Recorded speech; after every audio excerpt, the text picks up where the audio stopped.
שלום, זה ניסוי מספר 2, מאמיר מ-BCD ל-BCF. אז זה מעגל שבנינו. אז בואו נראה אם אנחנו צודקים במה שעשינו.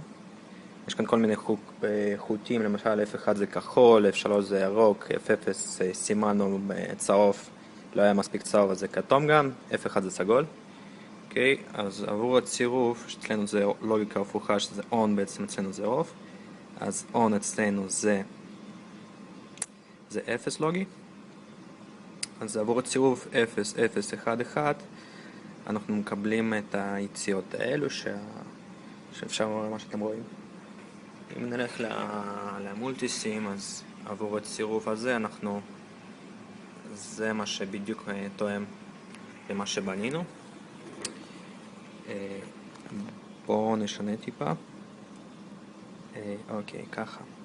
אז עבור הצירוף הזה, שזה 0, 0, 1, 0, אז בואו נשנה גם כאן, שזה 0, 0, 1, 0, אוקיי, רק ליד 1 דולק, שזה גם מה שאצלנו. אוקיי, מה נעשה עוד? אוקיי, ככה.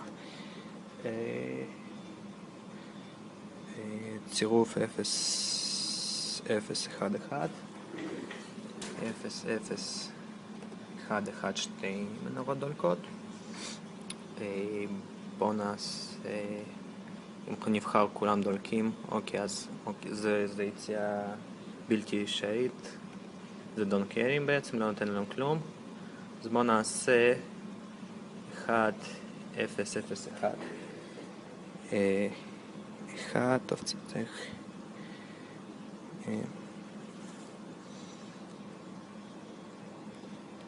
1, 0, 0 וזה 1. אוקיי, וזה תואם למה שאנחנו רואים במולטיסים בדיוק. אז אנחנו בסדר.